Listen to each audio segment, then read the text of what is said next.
A ladder. Just a ladder. Aluminum rungs, maybe 3 meters long, leaning against railway tracks.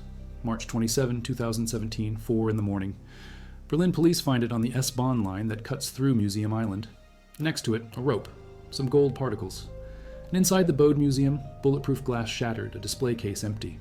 Gone is 100 kilograms of the purest gold ever minted into a coin, the big maple leaf. Face value, 1 million Canadian dollars. Real value, 3.75 million euros. Diameter, 50 centimeters. Thickness, 3 centimeters. Purity, 99.999%. And the thieves who took it used that ladder you could buy at any hardware store to scale the wall of one of Europe's most prestigious museums. No laser grids, no high-tech gadgets, no months of planning with blueprints and models. 3 men in black hoodies, a childhood friend working security, a wheelbarrow, a skateboard, 16 minutes from entry to exit. The alarm never sounded, and a crime family so notorious in Berlin that when police raided their homes 4 months later they found gold particles stuck to clothing, a rare Armani jacket visible in surveillance footage, and phone. Search histories asking how to melt down massive pieces of gold. The Remo clan, Lebanese origin, operating in Germany since the 1980s, over 500 members across 13 families. And this coin was not their first spectacular score, nor their last. Also comment from which city you are hearing this from. This script is researched and factual, using sources from the Berlin State Prosecutors, indictment documents published in November 2018 by Xinhua News Agency, trial records from the Berlin Juvenile Court reported by Deutsche Welle in February 2020, and detailed investigative journalism from Crime Reads published January 2022. Now back to the information.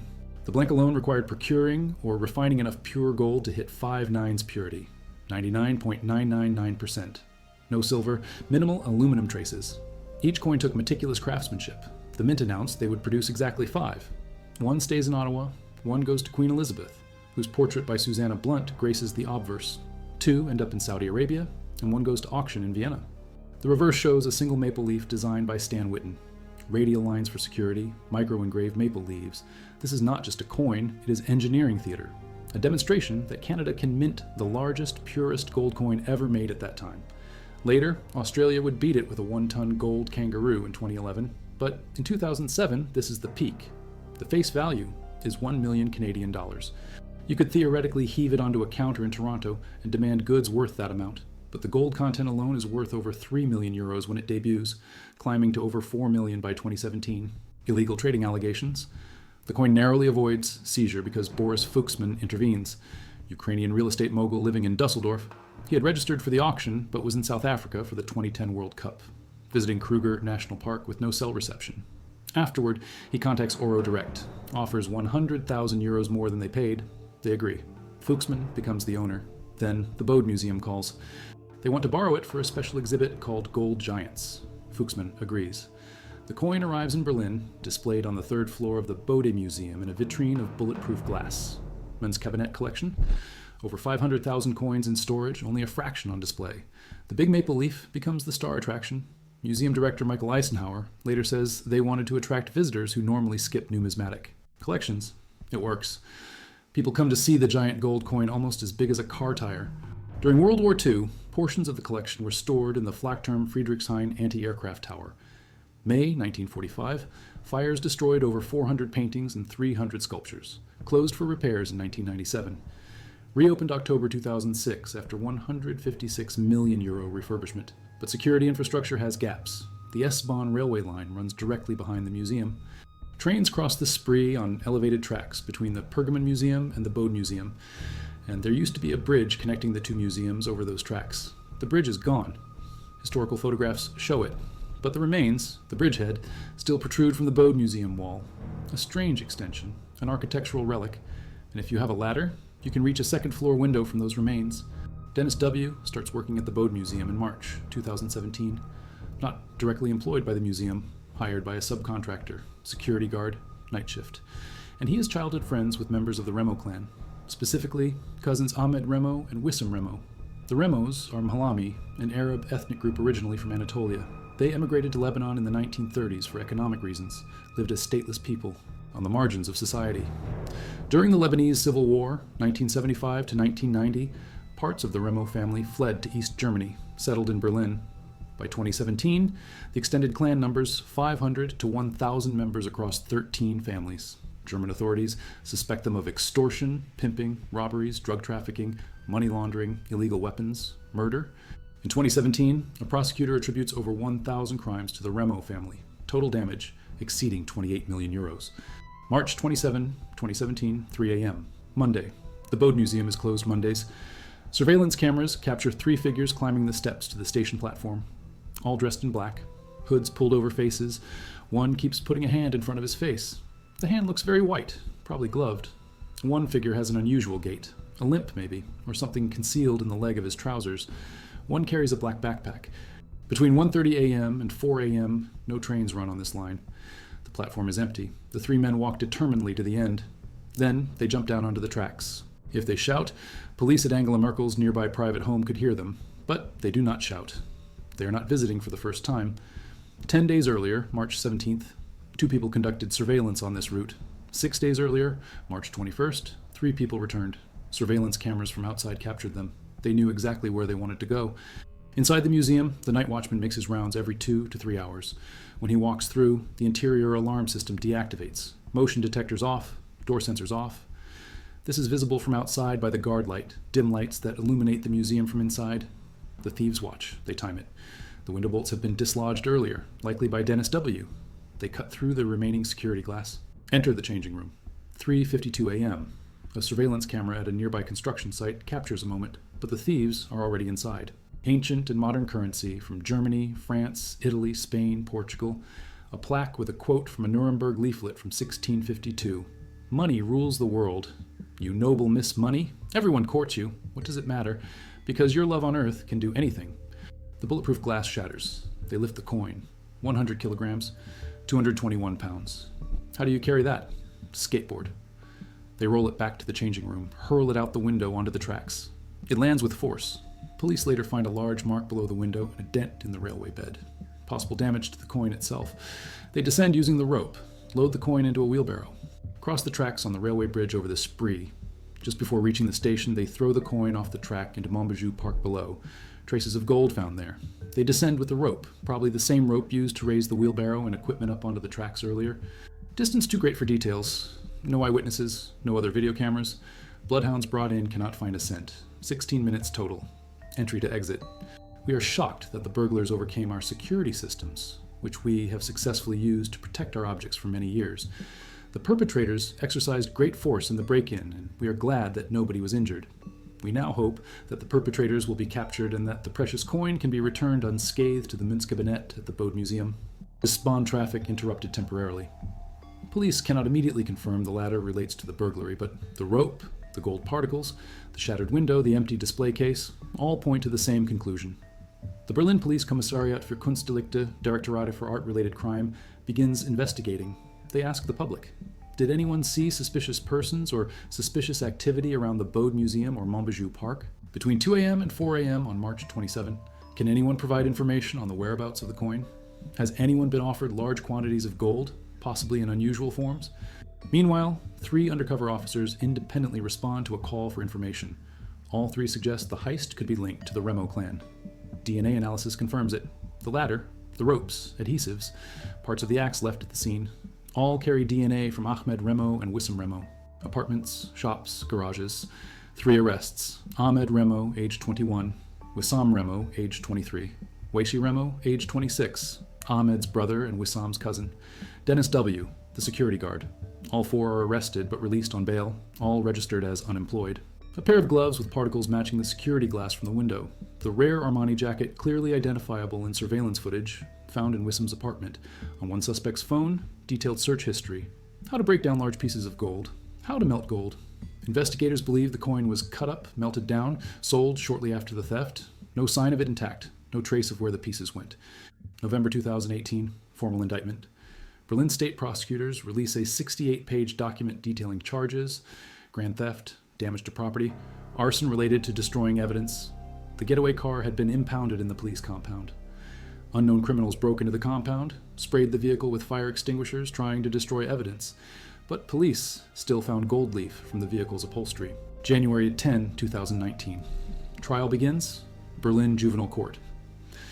Because 3 of the 4 suspects were between 18 and 21 at the time of the heist, they are classified as adolescents under German law. Juvenile proceedings, 12-day trial, All four plead not guilty. They stay silent to avoid self-incrimination. Defense attorneys argue their clients cannot receive a fair trial because media coverage linked them to organized crime, prejudicing the court. Prosecutors present the case, the surveillance footage from 10 days before, 6 days before, and the night of the heist. 3 men in black. Measurements match Ahmed, Wissam, and Whitesey. The Armani jacket in the footage matches the one in Wissam's apartment. The gloves with glass particles. The gold on clothing. The phone searches. The sudden wealth of Dennis W., who worked night shifts leading up to the robbery. 100,000 euros, the amount investigators believe he was paid. The window that was not connected to the external system. He was the inside man. Wissam Remo, 4.5 years in prison. Dennis W., 3 years, 4 months in prison. Whitesey Remo, acquitted. Judge explains the lenient sentences. Ahmed was 18 at the time. Wissam was 20. Juvenile sentencing reduces the maximum terms. Prosecutors had pushed for 5 to 7 years. Defense and prosecution both have 1 week to appeal.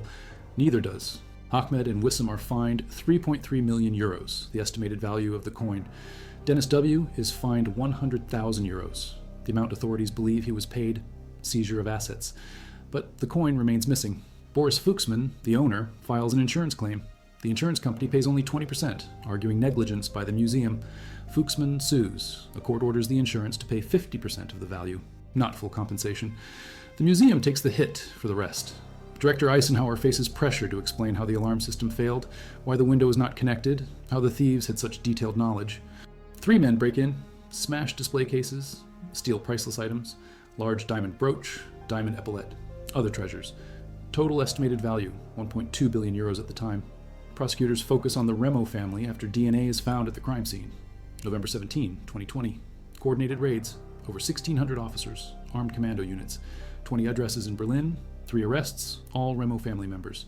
2 more wanted, twins Abdulmajed Remo and Mohammed Remo, age 21. Mugshots released, 5 accused of serious gang robbery and 2 counts of arson. A 6th defendant acquitted. 2 of the convicted, Ahmed Remo and Wissam Remo, the same 2 from the Bode Museum heist. They served their time for the coin, got out, then allegedly hit the Green Vault. Prosecutors present a pattern. The Remo clan specializes in spectacular museum thefts. High-value targets, quick execution, inside knowledge or reconnaissance. A Sparkasse bank branch in Berlin, Mariendorf. Raiders open dozens of security deposit boxes. Jewelry, cash stolen. To cover tracks, they blow up the bank on the ground floor of an apartment block.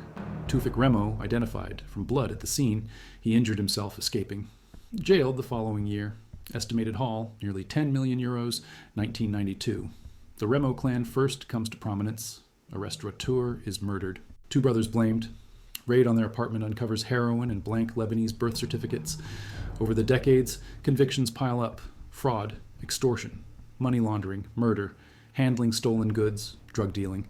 Some Remo relatives pursue legitimate careers, but many drift into increasingly violent crimes. The Alzine family, also Lebanese origin, about 5,000 members nationwide. The Miri clan, over 10,000 members. The Abu Chakr clan. Politicians avoid the topic for years, fearing accusations of xenophobia. But by 2018, the crimes are too brazen to ignore. Poker tournament robbery at Potsdamer Platz in 2010. Jeweler looted at Kadaway department store during Christmas shopping season, 2014. Safe deposit boxes cracked at a Sparkasse in Berlin Tempelhof. Then the entire bank blown up, also 2014. An armored car robbery near Alexanderplatz in 2018, several Lebanese nationals in custody. Instead, subclans as small as a dozen people. Small units demanding loyalty from an inner family circle. Conflicts within families can develop into violence, sometimes brutality. But most family members are not involved in crime. They feel stigmatized, under general suspicion. Young people especially feel isolated by media coverage. Public discourse leads to a feeling of isolation and stigmatization. For young people in large families, there's hardly any room to develop individually and distance themselves from criminal stereotypes. He says his wealth comes from construction and restaurants. But prosecutors suspect a relative of Wissam bought the properties using proceeds from the Mariendorf bank raid. Asset recovery and the fight against corruption are finally implemented. Clan crime is an issue on the desks of the executive and legislature. About 800 people under investigation for suspected clan connections. 339 are German citizens, 146 from Lebanon, 129 Turkish, 46 Syrian. The godfather of Berlin, head of the Alzane clan, deported in 2021. Chancellor Olaf Scholz promises to prioritize the fight, seize gangland properties, tackle money laundering, educate police, policies of zero tolerance and 1,000 pinpricks. But Jaraba says the subclans are as strong as ever. Police have not educated themselves about the history and structure. No effective strategy. The clans are well organized. Loyalty is high. They do not cooperate with police. They have very good lawyers. They know their laws, sometimes better than public prosecutors. 12 years later, as of September 2025, the market value of a single big maple leaf reaches $12 million US. Gold prices climbed. The intrinsic value tripled from the time of the theft. But the stolen coin is almost certainly gone. Melted down, cut into pieces, sold on the black market. The purity makes it easy to sell. 99.999% gold. No need to refine it, just melt and move. Police find no intact coin, no leads on where the pieces went. The Remo clan stays silent. Ahmed and Wissam served their sentences, got out, allegedly hit the Green Vault in Dresden, served more time. The cycle continues. A window not connected to the external system, an architectural relic, a bridgehead that provided access from public railway tracks, a security guard hired by a subcontractor, not vetted deeply enough, who knew the schedules, the weaknesses, the precise moment to strike. The ladder itself cost maybe 50 euros, aluminum, extendable, available at any hardware store. No special equipment, no high-tech gadgetry, just knowledge, timing, and the willingness to act. The big maple leaf became the largest single item stolen from a German museum by weight and value. 100 kilograms of gold, gone in 16 minutes, using a ladder. The lawyers get better. Some clan members cooperate, make plea deals, recover stolen items, but much remains missing. The Green Vault jewels, partially recovered, but significant pieces, still gone. The big maple leaf, no trace, no recovery, no hope. 4.5 years for the coin. Then, more years for the Green Vault. They are in their late 20s now, part of a clan that spans generations. Fathers, brothers, cousins. A network that shields fugitives, destroys evidence, fights in court with resources and expertise. The German justice system struggles. Juvenile sentencing reduces penalties. Evidence standards are high. Witness testimony is rare. Clan members do not talk. If questioned, they just cannot remember. Even for criminals, without the deal, they would never be found. Defense attorneys called it pragmatic. The clan called it a win. The cycle reinforced. Steal, negotiate, reduce sentence, get out, steal again. And a coin collection of over 500,000 pieces. The big maple leaf was supposed to be the star attraction. A showpiece demonstrating Canadian engineering.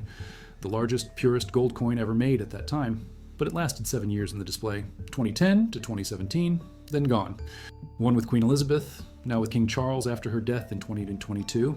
2 in Saudi Arabia. And the 5th, the one that went to Fuchsman, stolen. The Mint has not produced more. The big maple leaf remains a limited series. But the market value keeps climbing. As of 2025, over $12 million US per coin. The remaining 4 are priceless.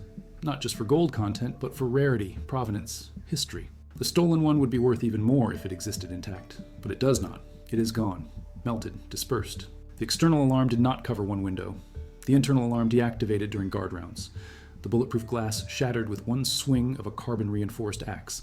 The skateboard and wheelbarrow carried 100 kilograms across railway tracks. The rope lowered the coin into Montbijou Park. The car escaped on a pedestrian walkway, headlights off, and the coin was gone. The largest gold heist in German museum history. And it started because someone hired a security guard who happened to be childhood friends with members of an organized crime family. Dennis W. wore the uniform, carried the keys, knew the schedules, and told his friends everything: where to enter, when to strike, which window had no alarm, what route to take, how long they had. He got 100,000 euros. They got 3.75 million. He got 3 years, 4 months. They got 4.5, and the coin is gone. Alarms can be timed. Guards can be compromised. And crime families with generations of experience, resources, and loyalty can strike fast and vanish. The coins from ancient Rome, medieval Germany, Renaissance Italy. The big maple leaf was a spectacle, a gimmick to draw crowds, and it worked. It drew the wrong crowd. Contacts in Turkey, Lebanon, the Middle East. They move stolen goods, launder money, traffic drugs. And when caught, they fight in court. Good lawyers, technical defenses, plea deals, reduced sentences, then back out, back to work. Social media connections showed ties to supporters in Turkey and Lebanon. But detectives could not find him. Finally arrested, convicted, sentenced. The cycle completed, but the jewels are still missing. Much of the treasure is still gone. 2 figures in black walk the route from Hackischer Markt station to the museum. Cameras capture them. They study the tracks, the bridgehead, the window. They do not enter, just observe. March 21st, second reconnaissance. 3 figures this time, same route, same study. They test the timing. They watch for security patrols. They note the guard light pattern. When does it dim, signaling the night watchman's rounds? When does it brighten again? The precision here is crucial. They are not improvising, they are mapping. Reactivate. Timing is everything. 1 minute too early, motion detectors trigger. 1 minute too late, they get trapped inside with alarms blaring. Dennis W. gave them the exact intervals, the exact duration, the exact moment to strike, straight to the numismatic section. No hesitation, no wrong turns. They know the layout. Dennis W. walked them through it, either verbally or with diagrams, maybe photographs. Prosecutors suspected he gave them floor plans. Nothing was proven, but the efficiency of their movement suggests prior knowledge. They do not wander, they do not search. They go directly to the big maple leaf display, axe out, glass smashed, coin lifted, back to the window. Out, down, wheelbarrow, tracks, park, car, gone. 16 minutes total. From entry to exit. The watchman completes his rounds. Interior alarms reactivate. He notices nothing. The thieves are already across the spree. By the time investigators arrive, the coin has been in Montbijou Park, loaded into a car, driven to an unknown location, probably already being examined for how to cut it. The thieves do not waste time. They know the police response will be massive. Museum heists attract attention. A 100-kilogram gold coin even more so. They need to move fast. Tool marks on the window frame. Ladder found on the tracks. Rope found in the park. But no coin, no immediate suspects. The investigation begins with public appeals. Did anyone see anything? Did anyone hear anything? Then the breakthrough. 3 undercover officers independently suggest the Remo clan. This is not random. The Remo clan is known for bold, high-value thefts. Their methods match quick entry, inside knowledge, efficient execution, no unnecessary risk. Police begin focusing on the clan. Wissam, age 20, also known. Both from families with extensive criminal records, both with connections to Dennis W. through childhood friendships and neighborhood ties. The case tightens. Forensic analysis confirms the purity matches the big maple leaf. 99.999%. This is not random gold dust. This is specific. The gloves found in Wissam's apartment have glass particles. Forensic teams match them to the bulletproof glass from the museum window. The Armani jacket, rare and expensive, visible in surveillance footage from the reconnaissance days, found in Wissam's closet. The phone searches on Ahmed's device. How to melt large amounts of gold. How to sell gold without identification. How to break down gold coins. All there, all documented. All times stamped to the days immediately following the heist. Prosecutors trace his bank activity. Before the heist, minimal deposits, unemployment benefits. After the heist, sudden cash injections. 10,000 here, 15,000 there. Prosecutors estimate 100,000 euros total. They argue this is his payment.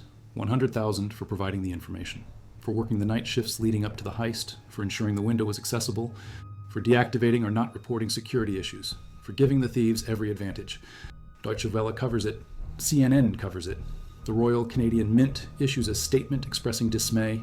Boris Fuchsman, the owner, gives interviews. He's devastated.